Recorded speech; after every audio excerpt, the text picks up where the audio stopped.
జింఖానా మైదానం వద్ద under 14 selections కోసం క్రికెట్ క్రీడాకారులు బారులు తీరారు. ఇవాళ అండర్ 14 సెలక్షన్స్ కోసం రాష్ట్రంలోని పలు ప్రాంతాల నుంచి జింఖానా మైదానానికి చేరుకున్నారు క్రీడాకారులు. అయితే ఉదయం నుంచి క్రీడాకారులు గ్రౌండ్ బయట నిల్చోబెట్టారు హెచ్సిఏ సెలక్షన్ కమిటీ సభ్యులు. దీంతో హెచ్సిఏ సెలక్షన్ కమిటీ సభ్యుల తీరుపై చిన్నారుల తల్లిదండ్రులు ఆగ్రహాన్ని వ్యక్తం చేస్తున్నారు. కనీసం గ్రౌండ్ లోకి కూడా రానియకుండా రోడ్డుపైనే ఉంచారంటూ చిన్నారుల తల్లిదండ్రులు మండిపడుతున్నారు. అందరూ వచ్చారా? 4 పిల్లలు వచ్చారు.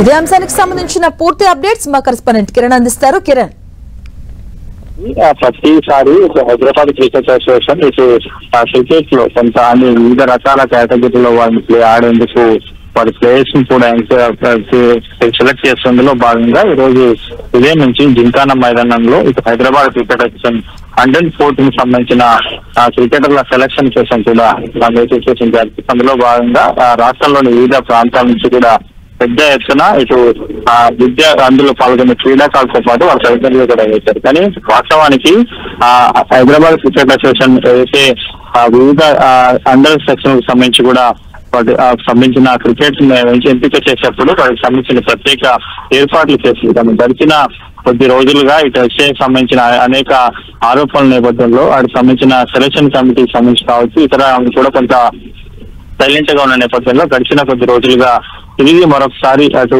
కొన్ని క్రికెట్ మ్యాచ్ నిర్వహించేందుకు అండర్ 14 సంబంధించిన సెలక్షన్ కమిటీకి సంబంధించి కూడా ఏర్పాటు. అందులో భాగంగా ఈ రోజు ఉదయం పెద్ద ఎత్తున జింఖానా గ్రౌండ్ కి వివిధ ప్రాంతాల నుంచి కూడా విద్యార్థులకు సంబంధించిన క్రికెట్ సంబంధించిన తల్లిదండ్రులు వచ్చారు. కానీ వాళ్ళకి సంబంధించి కనీస సౌకర్యాలు ఏర్పాటు చేయకపోవడంతో ప్రస్తుతానికి అయితే వారు జింఖానా మైదానం ఆరు బయట తీవ్ర ఇబ్బందులు పడుతున్న పరిస్థితి కనిపిస్తుంది. ఉదయం 4 గంటలకి చాలా మంది చలిలో వచ్చినట్టుగా చెప్తారు. కానీ కనీసం తాము వేచి ఉంచేందుకు ఎలాంటి ఏర్పాట్లు చేయకపోవడంతో ఇటు ఆ క్రీడాకారులకు సంబంధించిన కుటుంబ సభ్యులు తీవ్ర ఆందోళన వ్యక్తం చేస్తున్నారు.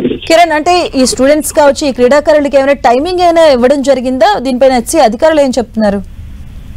వీరి ఉదయం 5 గంటల ప్రాంతంలో కూడా 5 గంటల నుంచి మధ్యాహ్నం వరకు కొనసాగుతున్నట్లుగా చెప్పారు. కానీ అందుకు సంబంధించి అక్కడికి వచ్చిన తర్వాత సెలక్షన్ కమిటీ సంబంధించిన సభ్యులు కావచ్చు జింఖానా గ్రౌండ్ సంబంధించిన సిబ్బంది కూడా కనీసం ఎలాంటి సమాచారం లేకపోవడం, అసలు సెలక్షన్ జరుగుతుందా లేదా అని కూడా ప్రాథమిక సమాచారం ఇవ్వకపోవడంతో కూడా వారంతా ఉదయం 4 గంటల నుంచి కూడా చలిలో పడిగాపులు కాస్తున్నట్లుగా మనకైతే సమాచారం. ప్రస్తుతానికైతే వాడు ఎప్పుడు సెలక్షన్ కమిటీ సభ్యులు వచ్చి తమ విద్యార్థులకు సెలక్షన్ చేస్తారని కూడా ఆశగా విద్యార్థులకు సంబంధించిన తల్లిదండ్రులు ఎదురు చూస్తున్నారు. కిరణ్, అంటే ఇప్పటికే హెచ్సిఏ పైన కూడా ఇప్పటికే పలు ఆరోపణలు వస్తున్నాయి సెలక్షన్స్ విషయంలో కావచ్చు అలాగే టికెట్స్ విషయంలో కావచ్చు.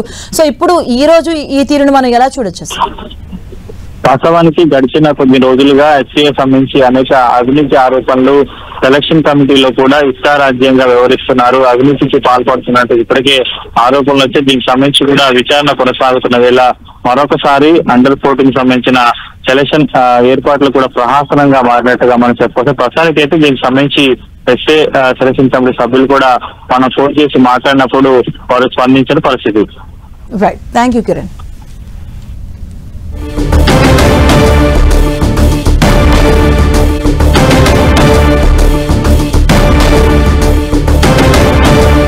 జింఖానా స్టేడియం దగ్గర క్రీడాకారులు పడిగాపులు కాస్తున్నటువంటి దృశ్యాలు మనం చూస్తున్నాం. కనీసం గ్రౌండ్ లోకి కూడా రానియకుండా వ్యవహరిస్తున్నారంటూ కూడా ఆ తల్లిదండ్రులు ఆరోపిస్తూ ఉన్నారు. కనీసం గ్రౌండ్ లో కూడా రానివ్వకుండా రోడ్డు పైన ఉంచారంటూ కూడా తల్లిదండ్రులు అయితే ఆగ్రహాన్ని వ్యక్తం చేస్తూ ఉన్నారు. రోడ్డు పైనే ఉంచారంటూ కూడా ఉదయం 4 గంటల నుంచి కూడా వెయిట్ చేస్తున్నట్టుగా చెప్తున్నారు. జింఖానా గ్రౌండ్స్ దగ్గర క్రీడాకారుల పడిగాపులకు సంబంధించి కూడా మనం దృశ్యాలు మనం చూస్తూ ఉన్నాం. ఉదయం నుంచి కూడా వెయిట్ చేస్తున్నాం, ఎవరు కూడా రెస్పాండ్ అవ్వట్లేదు అంటూ కూడా ఆ తల్లిదండ్రులు అయితే ఆరోపణలు వ్యక్తం చేస్తున్నారు. అండర్ 14 సెలక్షన్స్ కోసం క్రికెట్ క్రీడాకారులు బారులు తీరారు. ఉదయం నుంచి కూడా నిల్చోబెట్టారు హెచ్సిఏ సెలక్షన్ సభ్యులు కూడా, ఎవరు కూడా రెస్పాండ్ అవ్వట్లేదంటూ కూడా తీవ్ర ఆవేదన వ్యక్తం చేస్తున్నారు.